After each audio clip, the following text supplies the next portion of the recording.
আজকে আমাদের যে প্রোগ্রাম সেটা হচ্ছে শেখ হাসিনার প্রত্যাবর্তন এবং 6 দফা এটা আপনারা জানেন যে আগামীকাল 6 দফা দিবস। আওয়ামী লীগ সহ বাংলাদেশের আপামর জনসাধারণের মুক্তির সনদ ছিল এই 6 দফা, সেই দিবসটা এবং শেখ হাসিনার প্রত্যাবর্তন এবং এই 6 দফার আলোকেই কি আমাদের নেত্রী কামব্যাক করবেন কিনা, এই বিষয়গুলো নিয়ে আমরা কথা বলবো। আমাদের সাথে স্টুডিওতে এই মুহূর্তে আছেন আপনার SM কামাল হোসেন ভাই, আপনারা সকলেই চিনেন। এই মুহূর্তে যারা অনলাইন অফলাইনে কথা বলেন তাদের মধ্যে উনি একজন, যে 4-5 জন কথা বলেন তার মধ্যে উনি একজন। কন্টিনিউ আমরা ডাকলেই সাড়া দেন যে ব্যক্তি, ওনাকেই নিয়ে এসেছি। তো চলুন ওনার কাছেই যাই। আসসালামু আলাইকুম কামাল ভাই, আপনি কেমন আছেন? ওয়ালাইকুম আসসালাম, আলহামদুলিল্লাহ ভালো আছি। আপনি কেমন আছেন? আপনাকে শুভেচ্ছা, ধন্যবাদ। ধন্যবাদ কামাল ভাই। কামাল ভাই, আগামীকাল 6 দফা, সেই জুনের 7 তারিখ 6 দফা বঙ্গবন্ধুর ডাকা, সেই 6 দফা আগামীকাল। এই বিষয়টা নিয়ে আসলে আমরা কথা বলার জন্য আপনাকে ডেকেছি, যেহেতু কালকে আপনারা খুব ব্যস্ত থাকবেন, আপনাদের পাওয়া নাও যেতে পারে সকলকে। যদি আমাদেরকে 6 দফাটা বাঙালি মুক্তির যে সনদ, এই বিষয়টা যদি একটু বুঝিয়ে বলতেন সকলকে। দেখেন, ঐতিহাসিক 7ই জুন 6 দফা দিবস। 6 দফা একটি জাতি রাষ্ট্রের অভ্যুদয়ের ক্ষেত্রে গুরুত্বপূর্ণ বিষয় ছিল। 6 দফা ছিল বাঙালির মুক্তির সনদ। 6 দফার ভিতর বাঙালি যে হাজার বছর ধরে স্বপ্ন দেখেছিল বিশ্বের মানচিত্রে একটি স্বাধীন ভূখণ্ডের জন্ম হবে, যার নাম হবে বাংলাদেশ। সেই বাঙালির হিন্দু মা, মুসলমান মা, যারা মহান আল্লাহ তাআলা বা ভগবানের কাছে প্রার্থনা করতেন একটি স্বাধীন ভূখণ্ডের জন্য,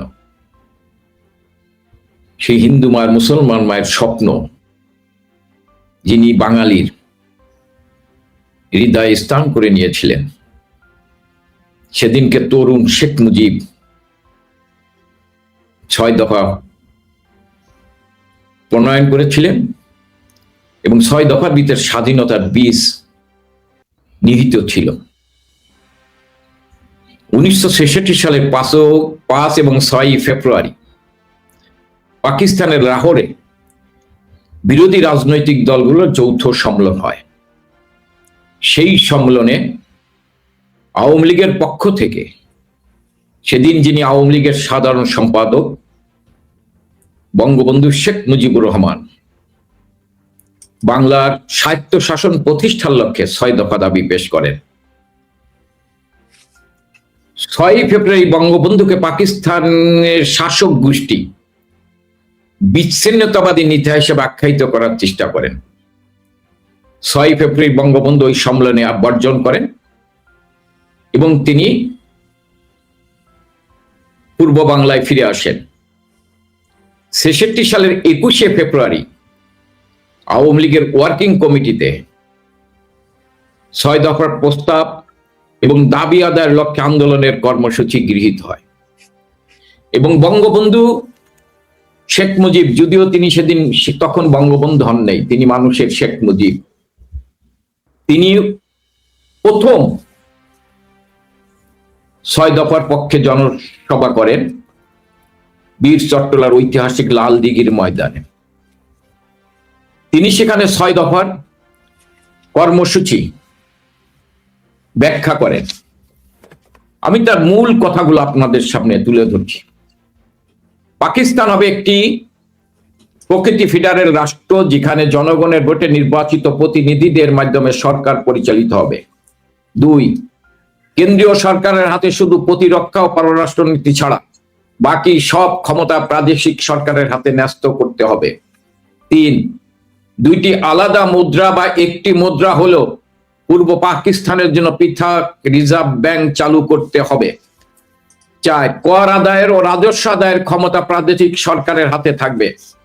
5, পূর্ব পাকিস্তান থেকে অর্জিত বৈদেশিক মুদ্রার আয় ও বাণিজ্যের পৃথক হিসাব রাখতে হবে এবং তা পূর্ব পাকিস্তানের নিয়ন্ত্রণে থাকবে। 6, পূর্ব পাকিস্তানের নিরাপত্তার জন্য একটি পৃথক মিলিশিয়া অথবা প্যারা মিলিটারি বাহিনী গঠন করতে হবে। বঙ্গবন্ধু শেখ মুজিব 6 দফার পক্ষে সেদিন বীর চট্টলার মানুষকে সামনে রেখে বলেছিলেন, প্রকৃতি অর্থে এই 6 দফা আওয়ামী লীগের কর্মসূচি নয়। জনগণের আশা আকাঙ্ক্ষা মোতাবেক আওয়ামী লীগ এই 6 দফা প্রণয়ন করেছে। জনগণের এই 6 দফা দাবি আদায় সংগ্রামকে জোরদার করার জন্য দল মত নির্বিশেষে সকলকে আগায় আসিতে হইবে। তিনি আরেকটা কথা বলেছিলেন, এই বীর চট্টলার জালালাবাদের পাহাড়ের উপর একদিন ব্রিটিশ বেনিয়াদের বিরুদ্ধে এই বীর চট্টলার বীর সন্তানরা যে স্বাধীনতার পতাকা উড্ডীন করেছিলেন, আমি চট্টগ্রামের মানুষকে প্রথম অধিকার আদায়ের সংগ্রামের পতাকা উড়াক এই প্রত্যাশা করি। 6 দফা কর্মসূচি ঘোষণা করার পর সেদিন বঙ্গবন্ধু এই কথা বলেছিলেন এবং বঙ্গবন্ধু চট্টগ্রামের এই ঐতিহাসিক জনসভায় চট্টগ্রামবাসীর প্রতি যে ঐতিহাসিক দায়িত্ব দিয়েছিলেন, তারপর যাত্রা শুরু করেছিলেন বাংলাদেশের এক প্রান্ত থেকে আর এক প্রান্ত।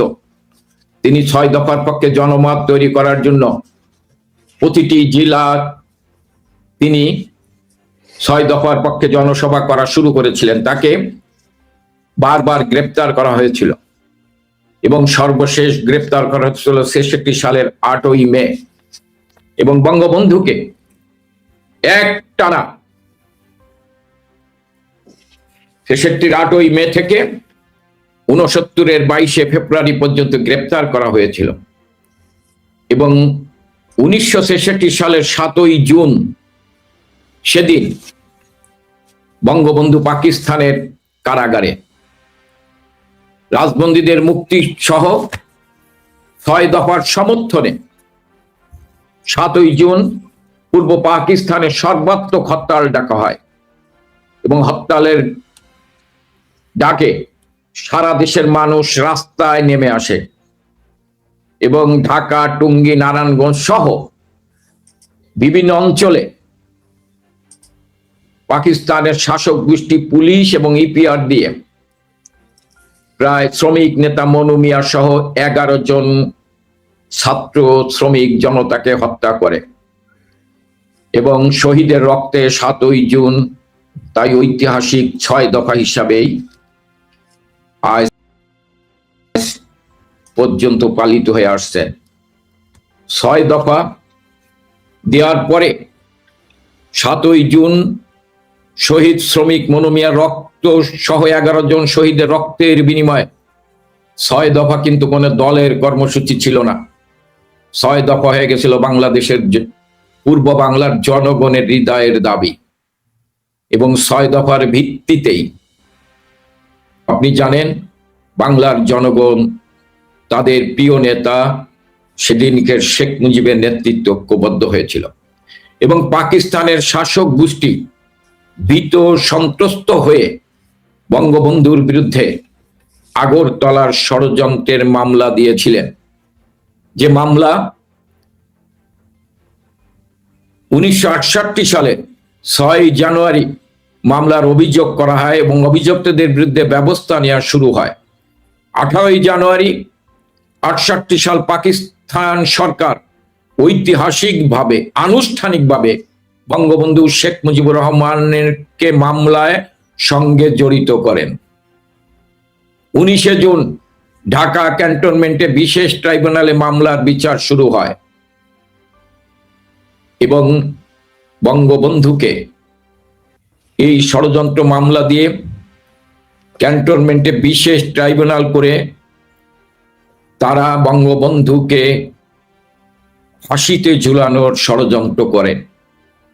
এদিকে বাংলাদেশের ছাত্র জনতা, বাংলার মানুষ ফুঁসে ওঠে 6 দফার পক্ষে এবং তাদের প্রিয় নেতা শেখ মুজিবের মুক্তির দাবিতে। বাংলাদেশের ছাত্র সমাজ 6 দফার ভিত্তিতে 11 দফা দেন এবং ছাত্র সমাজ স্লোগান দেন, প্রথম আমার তোমার ঠিকানা পদ্মা মেঘনা যমুনা, আমি কে তুমি কে বাঙালি বাঙালি, ঢাকা না পিন্ডি ঢাকা ঢাকা, জেলের তালা ভাঙবো শেখ মুজিব কানব, মাররে লাথি ভাঙরে তালা আইয়ুব শাহীর বন্দিশালা। এবং 69-এ ছাত্র সংগ্রাম পরিষদ, সেদিন ডাকসুর বিপি তোফায়েল আহমেদের নেতৃত্বে ছাত্র সংগ্রাম গঠিত হয় এবং ছাত্র সংগ্রাম পরিষদের নেতৃবৃন্দ আলটিমেটাম দেন যে বাঙালির বিশ্বাসের জায়গা শেখ মুজিবকে 24 ঘন্টার মধ্যে মুক্তি দিতে হবে। সেদিন ছাত্র জনতার হুঙ্কারে, গণবিস্ফোরণ, জনতার স্লোগানে জেলের তালা ভাঙবো, শেখ মুজিবকে আনবো, আমার নেতা তোমার নেতা শেখ মুজিব, শেখ মুজিব। সেদিন পাকিস্তানের তথাকথিত লৌহ মানব সেদিন ছাত্র জনতার এই গগন বিরোধী স্লোগানে তার ক্ষমতার মসনদ কেঁপে উঠেছিল এবং 69-এর 22শে ফেব্রুয়ারি সেদিনকের শেখ মুজিবকে সসম্মানে ধানমন্ডির 32 নম্বর বাড়িতে পৌঁছাইয়া দেন এবং 23শে ফেব্রুয়ারি ছাত্র জনতার পক্ষ থেকে ডাকসুর তৎকালীন ভিপি, সংগ্রাম পরিষদের নেতা, ঐতিহাসিক সরোয়ার্দী উদ্যানে বাঙালির রাখাল রাজা শেখ মুজিবকে বঙ্গবন্ধু উপাধিতে ভূষিত করেন। লক্ষ লক্ষ লোক সেদিন তাদের গগন বিদারী স্লোগান, আমার নেতা তোমার নেতা বঙ্গবন্ধু শেখ মুজিব, ঢাকা না পিন্ডি ঢাকা ঢাকা, এবং 6 দফার ভিত্তিতেই 70-এর নির্বাচন হলো। বাঙালি 6 দফার পক্ষে রায় দিল, আওয়ামী লীগের পক্ষে রায় দিল, বঙ্গবন্ধুর পক্ষে তাদের আস্থা জ্ঞাপন করলো। 6 দফার ভিত্তিতে রায় দেওয়ার পর বাঙালি প্রমাণ করলো যে 6 দফা বাঙালির দাবি এবং তাদের একমাত্র অভিভাবক, একমাত্র প্রতিনিধি, একমাত্র নেতা বঙ্গবন্ধু শেখ মুজিব। এবং 70-এর নির্বাচনের পর পাকিস্তানের সামরিক জান্তা ইয়াহিয়া খান তাল বাহানা শুরু করলেন। বঙ্গবন্ধু শেখ মুজিব 1971 সালের 3রা জুন ঐতিহাসিক সরোয়ার্দী উদ্যানে আওয়ামী লীগের নির্বাচিত সংসদ সদস্যদের দিয়ে শপথ পাঠ করলেন 6 দফার দাড়ি সেমিকলনের সাথে কেউ যদি বিশ্বাসঘাতকতা করে তাকে জ্যান্ত পুঁতে ফেলা হবে। 6 দফায় 1 দফায় পরিণত হলো বাঙালির মুক্তি এবং 6 দফার ভিত্তিতে বাঙালিরা রায় দিল। 6 দফার ভিত্তিতে বঙ্গবন্ধু বাংলাদেশের একমাত্র অভিভাবক নির্বাচিত হলেন, প্রতিনিধি নির্বাচিত হলেন। 6 দফার ভিত্তিতেই 1 দফায় রূপান্তরিত হলেন বাংলাদেশের স্বাধীনতা এবং বঙ্গবন্ধুর নেতৃত্বে বাংলাদেশ স্বাধীন হলো। আজকের এই দিনে দাঁড়িয়ে বঙ্গবন্ধুর প্রতি শ্রদ্ধা জানাই, তার বিদেহী আত্মার মাগফিরাত কামনা করি এবং বঙ্গবন্ধু সহ তার পরিবারের মহিয়াসী নারী বেগম মুজিব সহ তার পরিবারের যারা 18 জন সদস্য 1975 সালের 15 আগস্ট শাহাদত বরণ করেছেন তাদের প্রতি শ্রদ্ধা জানাই। এই দিনে শ্রদ্ধা জানাই সেই 69-এর গণ অভ্যুত্থানের মহানায়ক বঙ্গবন্ধুর সেনাহের তোফায়েল আহমেদ, যিনি গ্রেপ্তারি পরোয়ানা নিয়ে তাদের ত্যাগের বিনিময়ে যে বাংলাদেশ স্বাধীন হয়েছে, সেই স্বাধীন বাংলাদেশে গ্রেপ্তারি পরোয়ানা নিয়ে তাকে দুনিয়া থেকে বিদায় নিতে হলো। তার প্রতি গভীর শ্রদ্ধা জানাই এই বাঙালির মুক্তির সনদ যেটা স্বাধীনতার ভিত্তি, সেই 6 দফার দাবি বাস্তবায়ন করতে গিয়ে শ্রমিক 1966 সালের 7ই জুন শ্রমিক মনু মিয়া সহ যারা শাহাদত বরণ করেছেন এবং তারপর থেকে মহান মুক্তিযুদ্ধে যারা শাহাদত বরণ করেছেন, 6 দফাকে যারা এগিয়ে নিয়ে যেতে বঙ্গবন্ধুর নির্দেশে যারা 6 দফাকে জনগণের দাবি হিসেবে রূপান্তরিত করার জন্য গ্রামে গঞ্জে পাড়ায় মহল্লায় 6 দফার পক্ষে প্রচার করেছেন, জনমত তৈরি করেছেন, তাদের প্রতি শ্রদ্ধা জানাই। আজকের এই দিনে দাঁড়িয়ে শুধু এইটুক বলতে চাই যে বাংলাদেশ স্বাধীন হয়েছে, আজকে একা বাংলাদেশ, আজকে সেই বাংলাদেশ ছিনতাই হয়ে গিয়েছে। সেই বাংলাদেশ আজকে যাদের বিরুদ্ধে বাংলাদেশ স্বাধীন হয়েছিল, যাদের বিরুদ্ধে লড়াই করে, যাদের হাত থেকে বাংলাদেশকে মুক্ত করেছিল, বাঙালির স্বপ্ন বাস্তবায়ন করেছিল, সেই বাংলাদেশ আজকে সেই যাদের কাছ থেকে বাংলাদেশকে উদ্ধার করেছিল, বাংলাদেশকে স্বাধীন করেছিল, বাংলাদেশকে মুক্ত করেছিল, সেই তাদের কাছে আজকে বাংলাদেশ। এখানেই আমাদের রক্তক্ষরণ হচ্ছে, এখানেই আমাদের ক্ষোভ। এটাই শুধু বলতে চাই। এবং 6 দফা 7ই জুন বাংলাদেশের স্বাধীনতার ইতিহাসে স্বর্ণ অক্ষরে লেখা থাকবে। আপনাকে এইটুকুই শুধু বলতে চাই। ধন্যবাদ কামাল ভাই আপনাকে। কামাল ভাই, সেই দিনে সেই 6 দফা থেকে মুক্তিযুদ্ধ, 6 দফা থেকে আমার দেশ স্বাধীন, এই 6 দফা থেকে বঙ্গবন্ধু শেখ মুজিবুর রহমান আবার বাংলার মাটিতে ফিরে আসা, এই সব কিছুর একটা যোগসূত্র কি বর্তমানে আপনি জননেত্রী শেখ হাসিনার ফিরে আসার ভেতরেও দেখেন? দেখেন, 6 দফার ভিত্তিতেই, 6 দফার কারণেই বঙ্গবন্ধুকে গ্রেপ্তার করা হয়েছে। 6 দফার কারণেই বঙ্গবন্ধুর বিরুদ্ধে ষড়যন্ত্রমূলক মামলা দেওয়া হয়েছে। 6 দফার কারণেই প্রহসনের বিচার করে, বিচারের নামে প্রহসন করে বঙ্গবন্ধুকে ফাঁসিতে ঝোলাতে চেয়েছিল, কিন্তু পারেননি। বঙ্গবন্ধুকে হত্যা করার পর প্রতিশোধ নিয়েছিল, বাংলাদেশকে পিছনের দিকে নিয়ে গিয়েছিল, বাংলাদেশকে সাম্প্রদায়িক রাষ্ট্রে পরিণত করেছিল, বাংলাদেশকে জঙ্গিবাদের রাষ্ট্রে পরিণত করেছিল, আওয়ামী লীগের নেতাকর্মীকে গুম খুন হত্যা করেছিল, মুক্তিযুদ্ধের পক্ষের সেনা অফিসার জওয়ানদের হত্যা করেছিল, আওয়ামী লীগের 4.5 লাখ নেতাকর্মীকে হত্যা করেছিল। কিন্তু সেই অন্ধকার যুগে বঙ্গবন্ধুর তনয় জননেত্রী শেখ হাসিনার নেতৃত্বে আওয়ামী লীগ ঘুরে দাঁড়িয়েছিল। আমি মনে করি আজকে শ্রমিক মনুমিয়ার রক্তের মধ্যে দিয়ে যেমন 6 দফা মানুষের হৃদয়ে মানুষ ধারণ করেছিল, 6 দফা যেমন মানুষের মুক্তির সনদ হিসাবে প্রতিষ্ঠা লাভ করেছিল, আমি মনে করি যে 24-এর 5ই আগস্ট অবৈধভাবে, অসাংবিধানিকভাবে ছাত্র জনতা পুলিশ হত্যা করে মব সন্ত্রাসের জনক, জঙ্গিদের জনক, স্বাধীনতা বিরোধীদের প্রতিনিধি, 71 বিরোধী শক্তির প্রতিনিধি, বিশ্ব বাটপার, ক্ষমতালোভী, অর্থলোভী ইউনূস অবৈধভাবে, অসাংবিধানিকভাবে ক্ষমতা দখল করে